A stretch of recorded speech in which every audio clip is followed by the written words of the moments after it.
Hello and welcome to another episode of Fear the Talking Heads. I am joined today by Chris Harris. Give a little wave, Chris.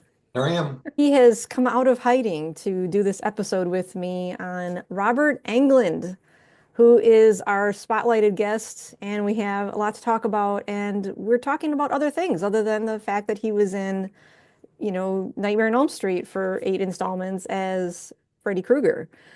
He has a huge actually lineup of movies and TVs that he's been in. And one of them, which I did find out that he was in and was a little surprised because I was a kid then. I didn't know who he was, but he was in V, the TV Yeah. series. I kind of wanted to go back and watch a couple clips. YouTube has everything, of course.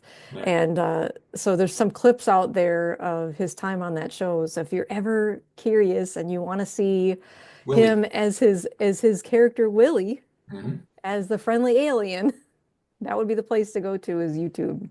Yep. But another trivia piece of trivia that I found, which other people probably already know, is 3.5 hours to get that Freddy makeup on, Yeah. which I didn't know. I mean, I figured it would be taking a while, but Yeah. If you've ever watched there's a Nightmare on Elm Street documentary that covers the whole uh, series, yes, and he talks about it. And the people that were doing the makeup talk about how he talked the whole time. He loves to talk, loves to tell yeah, stories. great Yeah. storyteller. Oh So my yeah. Think gosh. about that. Think about that. Standing there for 3.5 hours listening to Robert Englund stories. Right. So Chris had this great idea the past couple episodes where I just took a person, from the celebrity list and talked about maybe a movie or two or three that they've done. But Chris was like, why don't we try to tie in other celebrity guests that are coming to Scarefest so that we can, you know, broaden our horizons, so to speak, and just talk about more than just Robert, which I thought was a great idea. So, Chris, did you want to talk about that more about a couple of the actors that we're Yeah, just like when I'm looking at an actor, or especially one that maybe I'm not familiar with, like you said, I'll look up their see what their filmography, see if they've shared any bit parts with other people's films and stuff like that. And especially in the horror community, it's quite common for these guys to be in a lot of each other's films and to show up for bit parts or whatever favors to each other and stuff like that, which is really cool because you never know who's going to show up. And England's been in a lot of pictures. And then some of the names so far that have been named for 2025 have been in a lot of pictures. So tonight we picked three, and it's kind of like a 6 degrees of Scarefest. yes. 6 degrees of Kevin Bacon, but 6 degrees of Scarefest. Now we're not going to hit every film that they've been in. You might say, "Oh, well, they were in this one too." I don't know. They've been in quite a few with some of these people, but we just picked out three, right? So Yep. one, we've got Lynn Shay, who's already been announced. We've got Bill Moseley, and we've got everyone's favorite Kane Hodder. This is Robert Englund part one. Hmm. We've already planned part two. We're not planned it, but we're going to do it probably in the summer when some more names are dropped. So it's like the big blockbuster that hasn't opened yet, but they're going to go ahead and say that we're doing a sequel. So that's what we're going to do. We'll do Robert Englund part two down the road when we get some more names in. And if we fail in that and we can't find any other films, we'll just talk about Nightmare on Elm Street for 30 minutes. There you go. I People can't won't see care. anyone being mad about that or No one's upset. ever talked So, about Nightmare on Elm Street on their web before. Yeah. so the three movies, the first one that we want to talk about is Natty Knocks.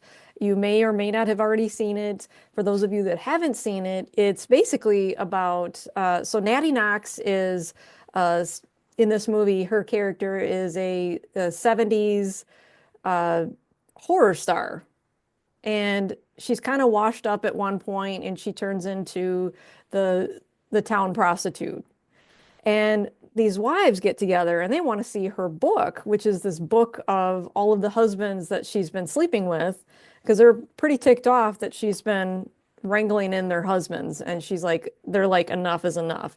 So they go to the house and they want to see this book. And when she doesn't want to give the book up, she ends up getting killed and So the whole movie is about the town, celebrating Natty Knocks, and they do this kind of burn the witch type of thing in town for some kind of I think it's near Halloween. It is So fall because it does have it is a kind of nice looking fall type movie. yes. Again, I thought it was kind of well done. It's these kids somehow get wrong place, wrong time kind of situation. And this guy that's living in Natty Knox's old home is a serial killer. And so these kids are on his radar and he's going after them. And so the movie kind of circulates around these young kids, and Danielle Harris is the mom of those kids, and Bill Moseley is the serial killer that's in this. And he plays that role yeah, to a and it's T Bill Moseley way. in Yeah, his it's Bill his Moseley way. yes, the wonderful over the top Bill Moseley way. Yeah, And Chris, did you want to talk about Robert's character yeah, he's in got a real this? small role in it. He's what we think heads a realtor office that Danielle works at, but he's only got I think two scenes. But the kid actors in this are really good. The acting is really good, but he has a good scene with one of the young actors. All the young actors are really good in this, um, and he has a scene with them in the realty office that's really good. And then he has a different scene later, and we won't spoil that. Um, so yeah, he's good. Like I say, Mosley's good. That's their connection. So there's that. Yeah, that's their It's tie-in. also directed by Dwight Little, who directed Halloween 4. And in the another degree of Robert Englund, if you want, Dwight Little also, right after Halloween 4, directed Robert Englund in Phantom of the Opera. Yeah, there's some good movie So, trivia. yeah, there you Hmm. go. So they've worked together quite a bit. And this movie was from 23, and it is on Tubi. So anyone Okay. can watch this one. You don't have to have Paramount or anything like Tubi that. is wonderful. Tubi is wonderful for horror movies too. Tubi is wonderful for horror. The only Yes. the only drawback that I see with Tubi is that some of the commercial times, the advertisements can pull you out of the movie if they're placed in the wrong part. I But can what do deal you with want that for for free, free. right? I can deal with that for free. Yeah. Yeah, that's fine. And I and used to like hate commercials in movies, but now I can deal with them. It doesn't and the bother other great part about it is that some of the movies you find on Tubi, you can't find anywhere me. No, else. no, they've It's done a really good job. I don't know how they they did it. really have. They've done a really good job. So, The horror catalog is just mhm. amazing. Yeah, So, should we dive into The Midnight Man? we can. Okay. We can. So The Midnight Man is from 2016. That one is on Shudder. And it starts off, it's these three kids in 1953, and they find this game that they want to play that's called The Midnight Man. And this movie, by the way, is actually taken from an internet urban legend, that creepypasta. So these kids are playing the game, and the whole point is that you have to like there's a certain rules where you have to stay within this circle that's created with salt, and you have to have candles lit, and if the candles go out, you're in trouble. And there's just kind of a quick synopsis there. Yeah. But Well, once your candle goes out, if you don't get it lit back in a minute, you you're in had to better trouble. put the salt around you. That's the only way to Yes. be safe. And if you don't do it quick enough, there's this creature who looks very much like the Grim Reaper. It's actually pretty decent effects for an independent horror film. Absolutely. Once again, it looks great. It's not campy. It's not Got some good campy. acting. The Uh, beginning, there's this yeah, part in the beginning that I don't want to spoil, but a lot when more the blood in it than I thought there would be. yeah, it's a little more A gory than I little more thought. gorier than I originally thought it would be. And as you said, it starts out with a bang. Yeah, it I does. did not expect. I was like, oh, all right, okay, we're gonna go that way. I know what So you're talking about yeah, too. yeah, So, and then it comes up and it says present day, and you've got Lynn Shay in it as this grandmother at the house, and it's does she have dementia or something? I'm trying to remember. Did she have dementia? And then yeah, she has like moments of lucidity. yeah. So she's chill and she's talking fine to her granddaughter for 1 minute, and then the next minute she's screaming about something, and but Mhm. she plays it so well. It's great. there's a moment in this. She is not in it in the middle a lot. She's in it in the beginning. She's got little bits and pieces. She shows up in the middle and she shows up at the end. She is in it quite a bit. It's like a little bit of cameo. Oh yeah. And then, of course, at the end, there's a really great, brief but great scene where her and Robert come face to face. And Robert plays the doctor in this, that cares for her, and he has a little secret that he'll divulge later in the movie. But there's a really great scene, and the thing about Lin Shaye and Robert Englund is really great is that they command the screen when they're on. Uh, you want to watch them act, and it's really neat watching Englund act because you're not seeing him as Freddy, you're seeing him as something else, and you're thinking this guy, um, you know, classically trained actor. A lot of people don't know that. He started out in the theater, and he went to several different prestigious acting schools and became a classically trained theater actor. And so he's not just Freddy. The guy's got chops, and he's used them before. But watching him and Lynn face to face, it's pretty cool. This is kind of like two titans now. Lynn's a pretty big horror actress now. Not obviously not to these two actors I'm about to name to their level, but it's like cool. This is like Pacino and De Niro in Heat.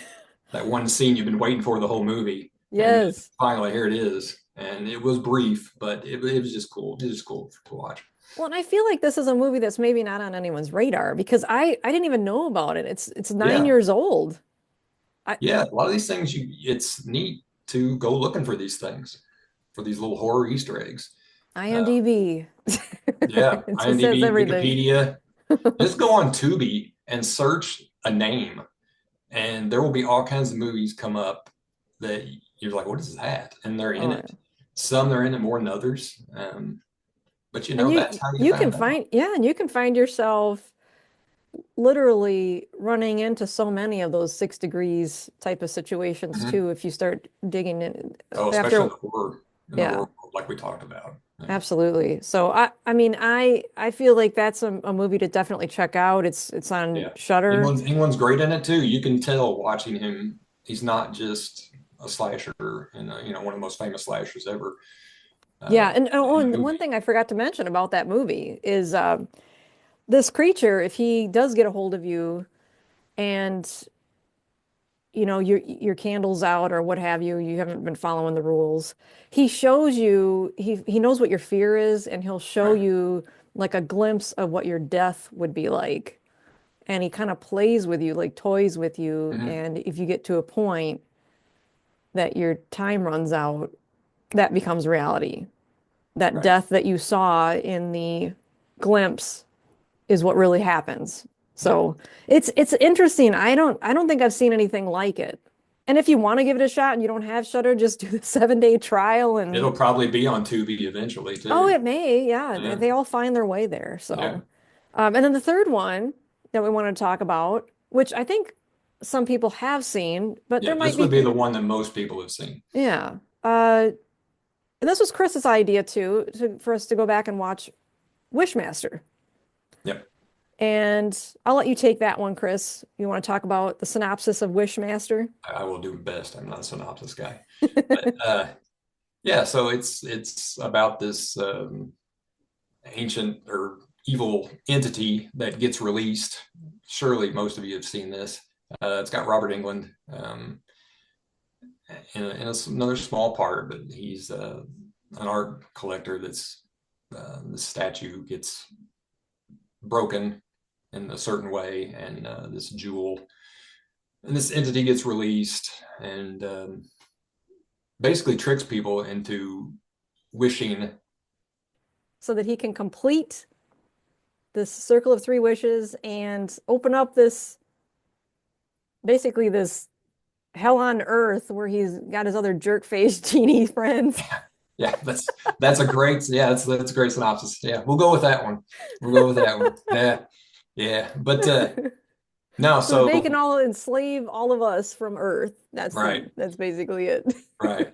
So, but this one's got this is one of those things too, where if you're at a horror convention, if you're at Scarefest in October, and you've got 50 things signed by Kane Hodder already, enough Jasons, and you've got 50 things signed by Nightmare on Elm Street, all these Freddy's with Robert Englund already. You're like, I'd really like to have something with Robert Englund and Kane Hodder on it. Well, you're not going to ask Kane to sign a Freddy versus Jason poster. I would advise against that. No, I don't think he'd be too keen He'd on that. be, I think that would make him sad. Yeah, yeah, yeah. But plenty of Wishmaster posters on eBay. So Yes. there are plenty of different sizes and all kinds. Get you a Wishmaster poster off eBay, and you can get something with Robert Englund and Kane Hodder's signature on it. It's really cool. You know, two huge names, two most popular slashers of all time, and but he's in it. Kane's not in it long, not long. But it It's a doesn't bit matter for part. this. Yeah. Doesn't matter for this. He's in the movie, so He's in that those falls under credits. our Yes. criteria. But then I was impressed by the cameos on it too. I mean, Yeah, the late great Tony Todd. yeah. Tony Todd's in it, and one I had forgotten about. I'm sitting there watching it. Plays the pharmacist. Was just at Scarefest last year. Is Reddy Bannister. Hmm. So And he's I in. didn't know Tom Savini was in that. It's just a quick someone that's Yeah, standing in line at the pharmacy line. yeah. There's quite a few people. Yeah. Directed by Wes Craven, so obviously he knew a lot of people, and obviously he's worked with Robert before. But and it's got some really good early '90s special effects in it. It's got a couple that are you're like, but there's some really cool practical effects in this thing, and it's gory, and bloody too. That's great. Mhm. And then, going back to what you were saying too about the classically trained, you can tell when you're watching Robert Englund in these roles, it doesn't matter how small of a role he has, he really makes an impact to it. And it says a lot about the training that he's had. And I had to look it up because I didn't know. I thought, what is the difference though? Everyone kind of boasts about this classically trained, and then come to find out, well, it's classically trained versus method acting. And we all know like method acting, you've got like Daniel Day-Lewis and Joaquin Phoenix, how they really get into the role Yeah, and they they don't become the they role. become that Yeah, character. So they're working from the inside out with their character development.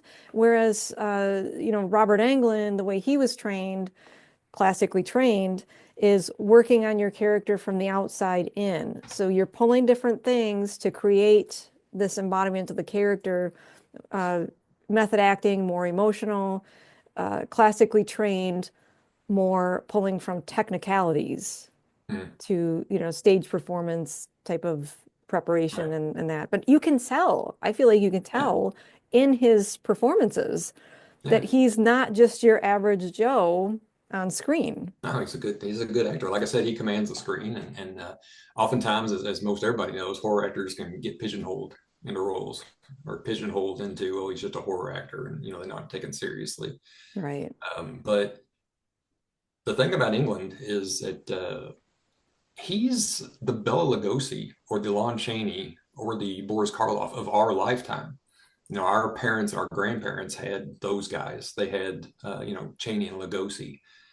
And when we're all gone out of here, Robert Englund was going to be, revered as that. He is he's our Bela Lugosi. Basically, he's that big. He's that important. Um, you know, Yeah, that's true. I agree. We're very fortunate to have him in yeah, the horror world. yeah, guys, do something in October to meet him if you've never met him. I've never met him. We did order something off his website for my son, and he was more than generous with that. But he'll be in Lexington in October. Um, Meet him at his table, get a photo op with him if you don't want to do that. And he's 77 now, and there's going to come a time he's not going to want to do this anymore. He's getting arthritis, so don't wait. You know, Yeah, and I mean, I know people can send things in, but he has quite a Mhm. few really great 8x10s and stuff on Yeah, he's his got all kinds of site. stuff, and from everything too, not Yeah. just Freddy. He's got family opera stuff, V. Um, Gosh, he's got quite a pretty good little store there. You can get birthday cards, you can get sketches, posters. He's got some wild posters, some foreign posters. Yeah, I thought that was cool that he had birthday cards on there. Someone Yeah, had birthday cards are on there. and that's the other thing. Didn't you say you said he did take a picture with your son's item? Yeah, you Yeah. pay extra for that. But what he did do, we ordered him an 8x10 with 16th birthday. And when we got it, I opened it up, a card fell out. I was like, oh, birthday card. I was like, oh, and you open it up. He signed him a birthday card too. Oh, that's so Happy nice. 16th birthday. Yeah. It'll be your last. And It'll be your he last. didn't have to do that. And when you look on the website, that's like two autographs for the price of one. So Yeah, that's really cool. that is really cool. Yeah. He just seems like a genuine, kind person. It's always nice when the people that you kind of look up to or really have a fondness of in the horror world, when you meet them and you find out like, oh, they're actually a decent human being too. Yeah. It's just Yeah. a cherry on top. So, Most are. They're all human, yes, just trying yes, to get through, absolutely. make a living. So, So, but yeah, I mean, so far it looks like he's planned to be there Friday through Sunday, the whole weekend, unless anything changes. But yeah. I'm glad we talked about him today. I can definitely see us bringing Yeah. up more in the future, though, because I'm he just definitely looking forward has, to more names to see how yeah, we can tie him in for that second episode. And absolutely. Thank you, Chris, for spending some yeah, time with me on this and doing absolutely. a little homework on our favorite, one of our favorite actors, Robert Englund. So, and we will return. Yeah. Thanks for tuning in.